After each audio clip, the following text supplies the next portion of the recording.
लोग कहते हैं कि चोरी करना गलत है और यह सच है। चोरी बिल्कुल भी अच्छी नहीं है, लेकिन कभी कभी यह सच नहीं होता और वह तब होता है जब आपने एक अद्भुत चोरी की हो। मैं आपके सामने इतिहास की कुछ सबसे बड़ी चोरियों को पेश करता हूँ। कुछ तो बहुत ही अजीब तरीके से पकड़े गए और कुछ इतनी अच्छी तरह से की गई कि आज तक सुलझी नहीं है। इसाबेला स्टीवर्ट गार्डनर म्यूजियम चोरी, $50 करोड़। दुनिया भर में घरों और संग्रहालयों से कई महत्वपूर्ण कलाकृतियां चुराई गई हैं, इसलिए कला चोरी कोई नई बात नहीं है। लेकिन $50 करोड़ की कला चोरी, अब यह बात करने लायक है।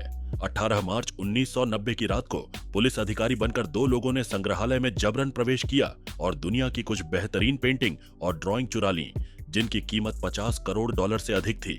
सन की कला संग्रहकर्ता इसाबेला स्टीवर्ट गार्डनर ने अपने शानदार कला संग्रह को प्रदर्शित करने के लिए अपने शानदार बोस्टन घर को जनता के लिए खोल दिया था, और स्पष्ट रूप से प्रभावशाली एक कमजोर शब्द है। गार्डनर के संग्रह में रेमब्रांट की the storm and the sea of Galilee, John Vermeer की द कॉन्सर्ट और इसी तरह की अन्य कालातीत कृतियां शामिल थीं। उनका प्रभावशाली कला संग्रह जीवन भर की यात्रा और कड़ी मेहनत के बाद बनाया गया था, जिसने आगामी कला चोरी को अविश्वसनीय रूप से विनाशकारी बना दिया। चोरी की रात को संग्रहालय में काम करने वाले दो सुरक्षा गार्ड, रिक अबथ और रैंडी हेस्टैंड, एक पूरी तरह से नियमित शिफ्ट पर अपने काम कर रहे थे। इस बात से बेखबर थे कि वे अमेरिकी इतिहास में सबसे बड़ी निजी संपत्ति की चोरी के साक्षी बनने वाले थे। रात 1:20 पर सुरक्षा गार्डों में से एक ने दो पुलिस अधिकारियों की तरह दिखने वाले लोगों को संग्रहालय में प्रवेश करने की अनुमति दी, जिन्होंने दावा किया कि वे शोर की शिकायत की जांच कर रहे थे। 11 मिनट बाद दो घुसपैठियों ने संग्रहालय के तहखाने में दोनों गार्डों को हथकड़ी लगा दी और आंखों पर पट्टी बांध दी। इस बिंदु पर यह स्पष्ट हो गया कि ये कोई पुलिसकर्मी नहीं थे। चोरों ने उन्हें अपने असली इरादों के बारे में बताया और उन्हें चुप रहने की चेतावनी दी, और सच्चे रॉबिन हुड फैशन में उन्होंने सुरक्षा गार्डों को सहयोग करने पर 1 साल में इनाम देने का भी वादा किया। हस्तक्षेप करने वाले किसी के बिना चोरों ने संग्रहालय में एक अपराध की होड़ लगा दी। कीमती पेंटिंग, मूर्तियां और चित्र चुरा लिए। उन्होंने कुछ बेकार कलाकृतियां भी लीं। ये चोर बिल्कुल भी कला के रसिक नहीं थे। उन्होंने भेदभाव नहीं किया। जांचकर्ताओं के अनुसार जल्दबाजी में कुछ भी महंगा दिखने वाली चीजें हड़पने के लिए चोरों ने वास्तव में संग्रहालय की कुछ सबसे कीमती पेंटिंग और वस्तुओं को नजरअंदाज कर दिया। हालांकि इसने उन्हें वांछित अपराधी बनने से नहीं रोका। वास्तव में उनके सिर पर रखा गया इनाम एक निजी संस्था द्वारा कभी दिया गया सबसे बड़ा इनाम था। वर्षों से पुलिस कला चोरी के पीछे के लोगों को खोजने में विफल रही है।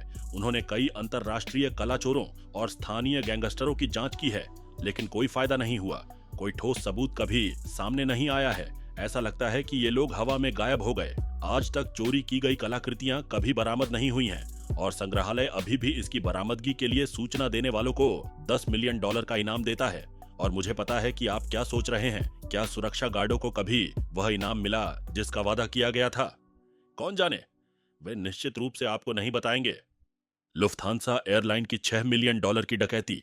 अगला है एक ऐसी चोरी जिसे आज शायद फिर से दोहराया नहीं जा सकेगा, खासकर हवाई अड्डों पर हमारे सर्वव्यापी निगरानी सिस्टम के साथ। लेकिन 1978 में उस समय की सबसे बड़ी चोरियों में से एक को सफलतापूर्वक अंजाम दिया गया था, लुफ्थांसा डकैती।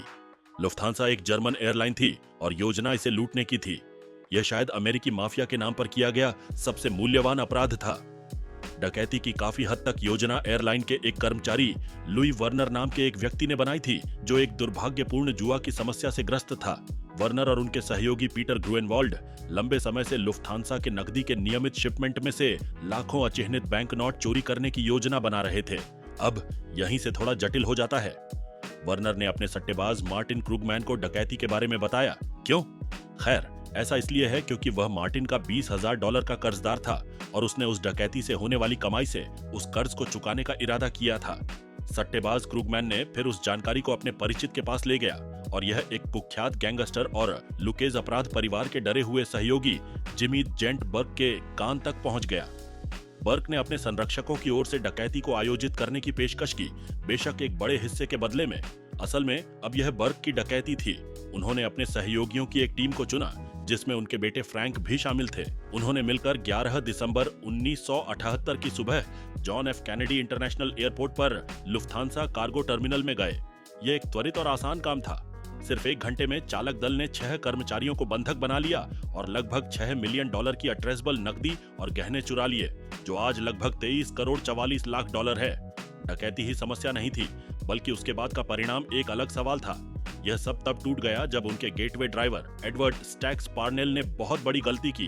डकैती में इस्तेमाल की गई फोर्ड इकोनोलाइन वैन को न्यू जर्सी में भीड़ के स्वामित्व वाले स्क्रैपयार्ड में ले जाने के बजाय पार्नेल ने इसे ब्रुकलिन में अपनी प्रेमिका के घर के सामने पार्क कर दिया। यह निस्संदेह एक बहुत बड़ी चूक थी और इसने जिमी द जेंट बर्ग को एक बहुत ही असभ्य पागलपन में भेज दिया। उसने अपने ट्रैक को कवर करने के लिए 13 डकैती प्रतिभागियों में से सभी को छोड़कर 5 की हत्या का आदेश दिया।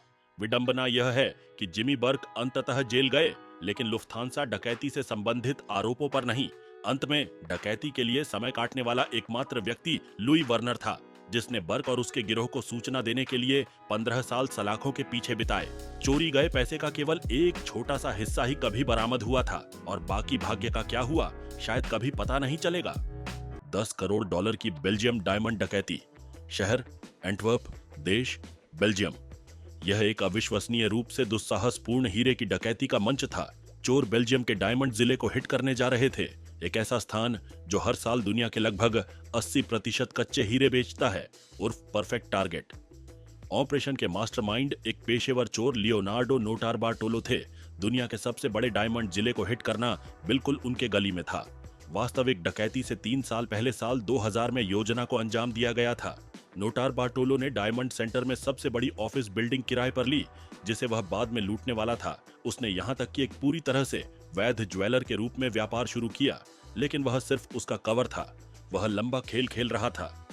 नोटारबार्टोलो ने अपने समय का उपयोग डायमंड सेंटर में काम करते हुए इमारत और उसकी सुरक्षा के हर विवरण को याद करने के लिए किया। उन्होंने विभिन्न कौशल वाले चोरों की एक टीम को इकट्ठा किया, जिन्होंने पूरे यूरोप में डकैतियों में अपनी कला में महारत हासिल की थी। इलेक्ट्रॉनिक्स और अलार्म विशेषज्ञ एलियो डियोनोरियो, मैकेनिक और लॉक पिकर फर्डिनेंडो फिनोटो और नोटारबार्टोलो के बचपन के दोस्त पिएत्रो तवानो थे।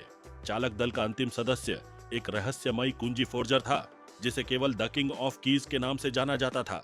चालक दल और हीरे के बीच 10 परतें अत्याधुनिक सुरक्षा की थीं, जिसमें कई कैमरे शामिल थे जो तिजोरी के अंदर और बाहर फिल्माते थे। एक तिजोरी का दरवाजा इतना मजबूत था कि वह 12 घंटे की ड्रिलिंग का सामना कर सकता था। एक प्रकाश सेंसर जो एक अलार्म को ट्रिगर करेगा और एक गर्मी और गति सेंसर जो एक अलार्म को भी ट्रिगर करेगा। फिर भी इन बाधाओं के बावजूद 16 फरवरी 2003 की रात को गिरोह ने अपने स्थानीय मॉल में मिलने वाली बुनियादी सामग्री के एक वर्गीकरण का उपयोग करके सुरक्षा की सभी 10 परतों को भेद दिया, जैसे कि हेयर स्प्रे, झाड़ू की डंडी और बिजली का टेप। चालक दल 100 मिलियन से लेकर 400 मिलियन से अधिक की कीमती गहनों के साथ दूर हो गया। वे भाग गए और इटली वापस जाने के लिए अलग हो गए। यह एकदम सही डकैती होती अगर एक छोटी सी चूक नहीं होती। पिएत्रो तवानो, नोटारबार्टोलो के बचपन के दोस्त को सबूत नष्ट करने का काम सौंपा गया था। उसे बस अपनी डकैती से बचे हुए सबूतों को जलाना था, जैसे कि रसीदें और खाली गहने बैग, लेकिन इसके बजाय उसने इसे जंगल में फेंकने का चुनाव किया। सबूतों का बैग अंततः मिल गया, पुलिस शामिल हुई और वे नोटारबार्टोलो को ट्रैक करने के लिए शॉपिंग ट्रिप की एक रसीद का उपयोग करने में कामयाब रहे।